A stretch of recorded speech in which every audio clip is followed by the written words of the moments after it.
Olá, um homem de iniciativas, um realizador e um apaixonado pelos esportes, um esportista nato e cheio de histórias para contar.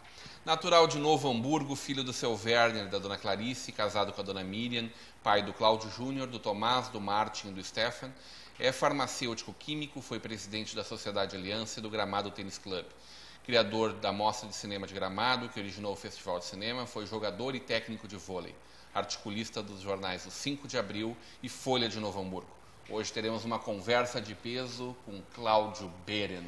Grande prazer receber o senhor, seu Cláudio. Peso, no nosso caso, até redundante, né? Não, mas é peso por causa da qualidade do nosso entrevistado, bom, não por causa do tamanho do entrevistador. Seu Cláudio, e do próprio entrevistado. Meia hora pra gente contar essa história toda de vida vai ser um drama, né? Será? Não uma comédia. Não dá pra comer. Comédia um pouco vai ser. Mas sempre falar que o senhor é uma comédia. Tem Não, muita história pra contar. É porque assim, eu acho melhor rindo. entender a vida como uma comédia, mais leve, mais light. Porque chorar, pelo amor de Deus, portanto. O esporte é um prazer. É uma paixão. Sempre, é uma paixão. As emoções, grandes emoções, tu só consegue dentro do esporte, por incrível que pareça. Pode não ser, nasceu teu filho, uma emoção, tal, coisa e tal. Mas as grandes emoções tu consegue dentro do esporte. Eu sou gremista, imagina fazer um gol do Flamengo, no Maracanã, aos 47, é uma emoção. Você não tem isso em outro esporte, em outra atividade. E o senhor passou por vários esportes.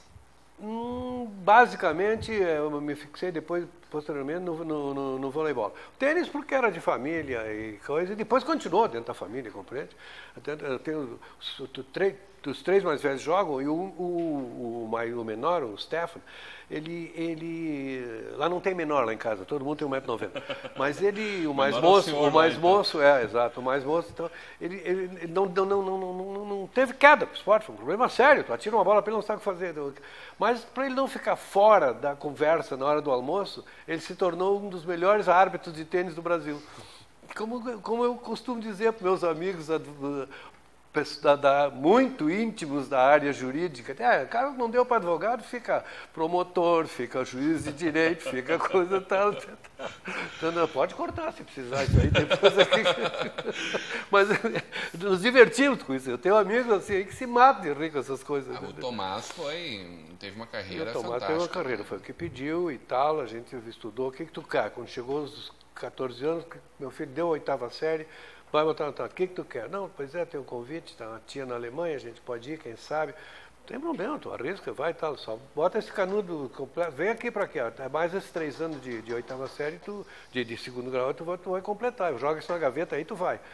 E aí, com isso, ele foi se preparando aqui, porque se desse errado, eu voltava, eu poderia então partir para um outro curso superior. Mas se deu muito bem lá, se deu e eles dão muito bem. É o segundo esporte da Alemanha. Primeiro o futebol, ainda, óbvio, indubitável.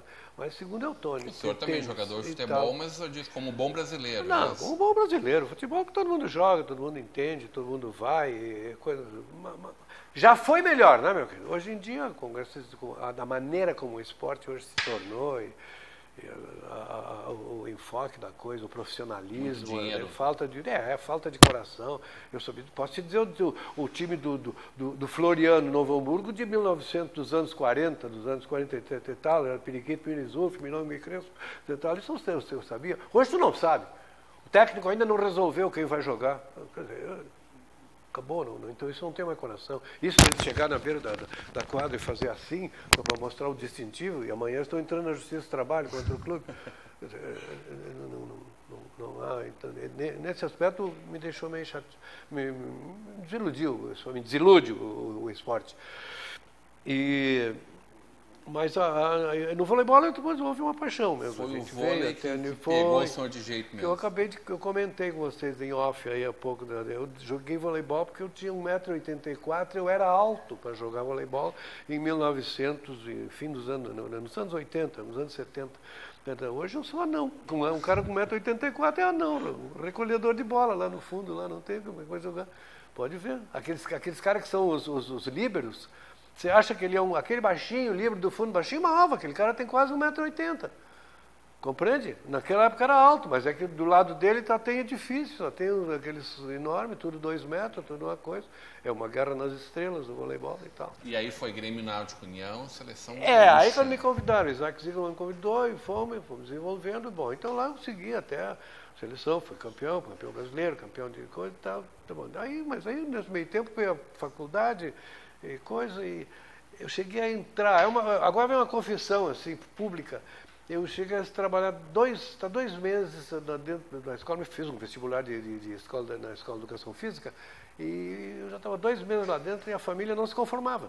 Não, pá, quem sabe. Isso não é profissão. Aí, vai ser treinador, vai ser coisa, vai ser professor, tá tudo bom, aí quem sabe tu faz.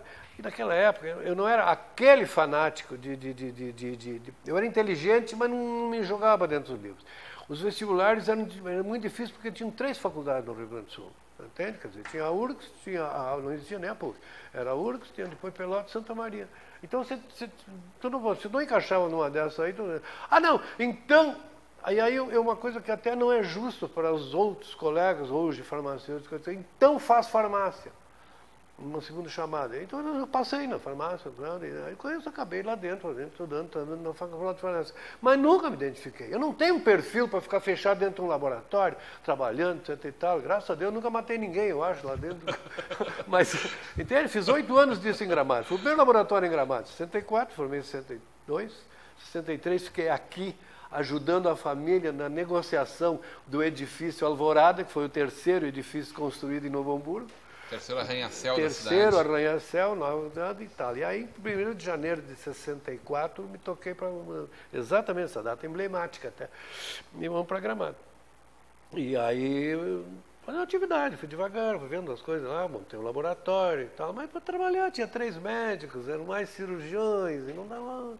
Era uma outra medicina também, outro tanto. Mas enfim, tá, fui levando, até o momento, nos anos 70, eu voltei para Novo Hamburgo. Mudei para a gráfica, etc e tal, deixei lá. E aí, então, a minha parte de farmacêutica, eu passei a ser apenas como era colega de turma do Cláudio Ecker, diretor da formação burguesa, dono. E o Cláudio falou, tu quer ter uma farmácia, quem sabe tu vai, tudo bem. Naquela época não tinha essa lei aguda que inventaram agora, que é uma demagógica, eu quero deixar bem claro. Não existe isso, essa presença do farmacêutico em todas as farmácias. Por uma razão simples. É fácil de fazer o cálculo. Novo Hamburgo tem mais de 100 farmácias. Faz 2 turnos. São 200 farmacêuticos aonde? Só em Novo Hamburgo? E aí? Então, é demagógica, é eleitoreira. Não, porque eles querem criar postos de saúde, querem que o farmacêutico esteja lá receitando. Agora os médicos, eu disse para o pessoal, vem cá, mas os médicos ainda não estrilaram. Sim, já começou, agora já começou a estrilar, o Conselho Regional de Medicina. Como eles agora vão clinicar? Criou essa lei, permite que o farmacêutico clinique. E os médicos vão ficar quietinhos, olhando isso aí, os cubanos chegando, etc e tal, então querem criar que as farmácias sejam postos de saúde. Sabe, uns delírios assim, feito ligeiro em cima da perna, sem mais tudo. Mas enfim, então foi essa a minha passagem. O tênis deu mais espaço para o tênis, então? Não. Gramado, aqui já jogava? Sempre brinquei. Tênis não brinquei nem nada. Mas foi presidente do sim, mas aí eu já, como jovem, como eu te disse, que eu ia para Gramado veranear, e tinha um clube lá, a gente jogava tênis com o pessoal de lá e tal. Aí quando eu cheguei, os caras, existia um racha na cidade, mas um racha violento, político. E aí eu entrei, de repente, eu era um cara que gostava de tênis, tinha eleição no clube. E aí eu era jovem. 25, 26 anos. E aí, naquele racha, era um domingo uma assembleia. Claro que não acertaram. Tinha um lado que era o PTB, o pessoal ligado ao grupo Walter Bertolucci, o outro lado ligado ao grupo da direita, que era os Perini, Pessim, que era e eles estavam assim, famílias rachadas no meio. Foi muito desagradável aquele início, aquela fase. E aí o que acontece? De repente eu emergi na coisa, com o Tércios. Aí bateram lá em casa.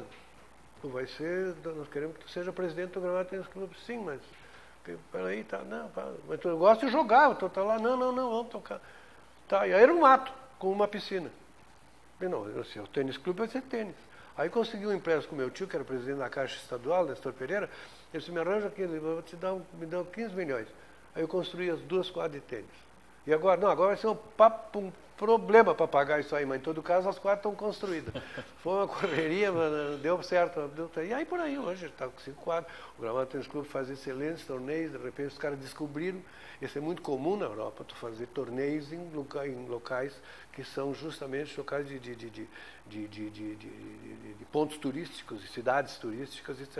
E tem seus torneios menores, é claro. Sim, Cláudio, assim, foi um dos inventores desse negócio de Gramado ser um polo turístico, né? Uma época que Gramado não era Gramado. Não, Gramado era o seguinte, Gramado era uma cidade de veraneio e recuperação de problemas de pulmão. Assim, tinha mancha de pulmão, tinha problema de cetar, passava até lá e tal. Coincidiu também que a guerra proibiu as grandes famílias, os alemães, de veranearem na praia, de terem propriedades na praia. E aí grandes famílias de muito peso, tá, daquele pessoal da Floresta, em Porto Alegre, que era um bairro alemão, se bandeou para Gramado. Neugebauer, Renner, Reimann, que eram também vieram para cá e tal, Knorr, essa gente se bandeou, então vamos para a Serra, vamos para outra ponta. E eles viram a beleza de Gramado, viram não a potencialidade, que era um lugar gostoso de veranear. Um trenzinho que levava romanticamente ele até lá, pegava às 7h30 aqui no centro, ia dar às 12h30 lá, etc. e tal, com a camisa cheia de furo das brasas da locomotiva. Entende? Mas ia lá, etc. Era coisa gostosa e tal. E com isso a gente foi ficando. Aí, e teve.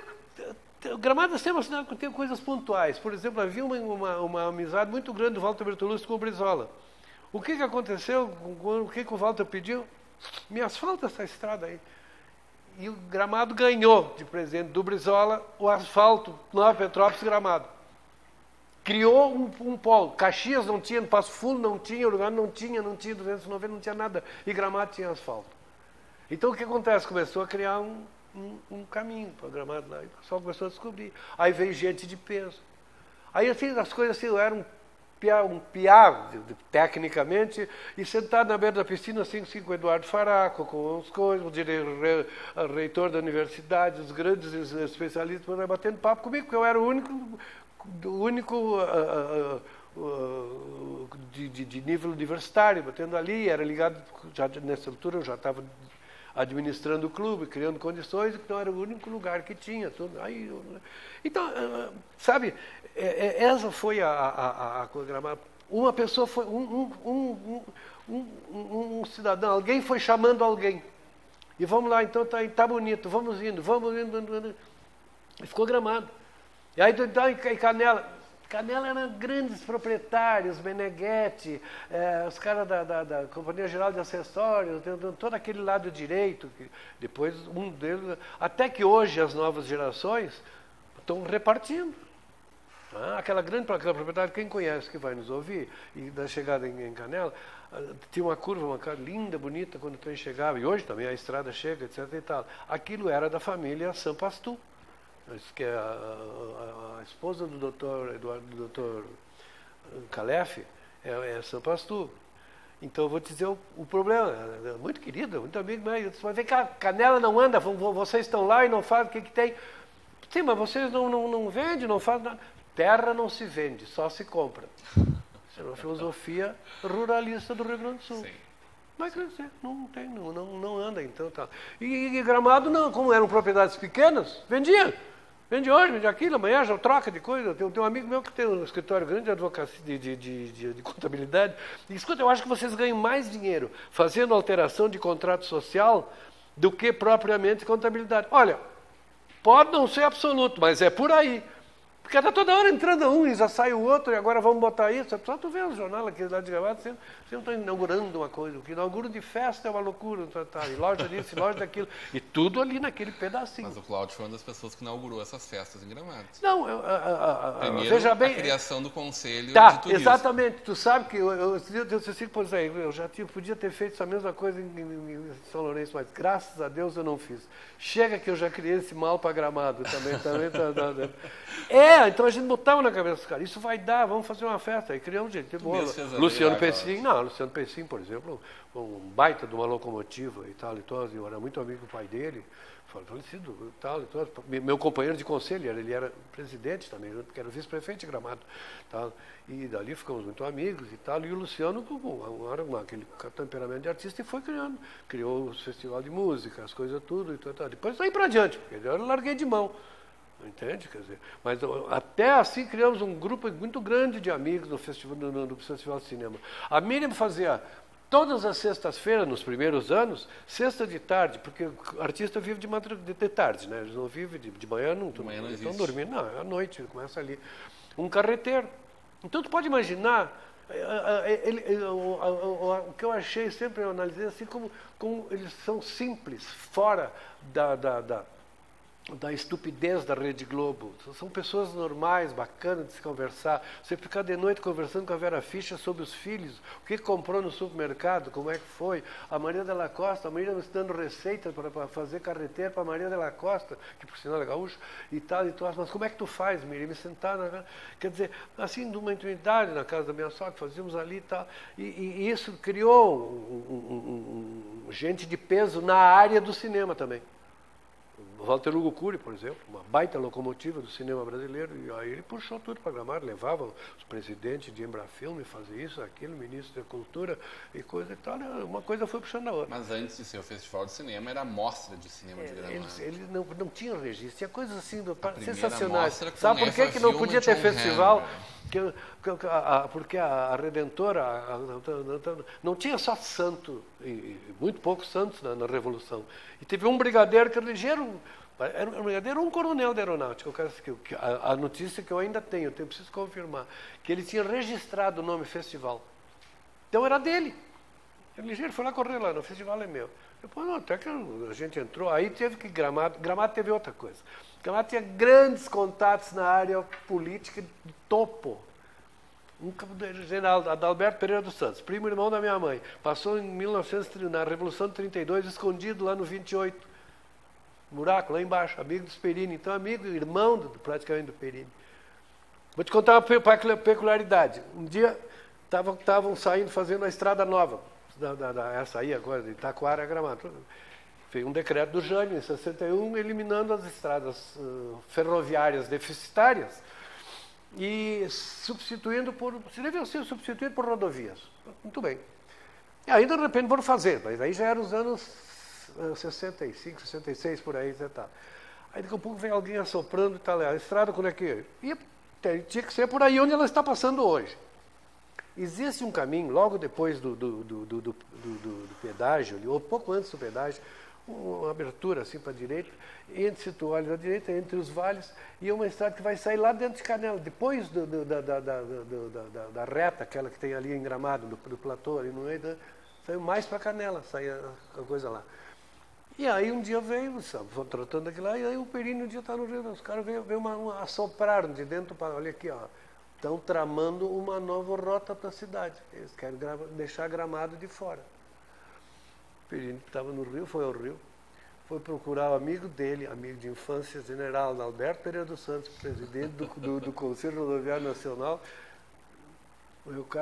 Meu caro Adalberto, está acontecendo isso, mas nem pensar. Fulano, eu levei um susto, aquele encheu de estrela de coisa lá dentro, de repente, daquele escritório, daquela coisa lá, o gabinete dele, e ele disse, não, você pode deixar, não tem problema. No dia seguinte, veio não pode dizer palavrão, mas veio uma bela mijada para cima do Piratini, para com isso e a estrada vai sair onde é que ela tem que sair, de acordo com a lei. Não poderia falar palavrão, mas a gente está falando com o Cláudio Beira. E a gente volta a conversar um pouco mais e ouvir um pouco mais dessas histórias logo depois do nosso intervalo. Tá bom.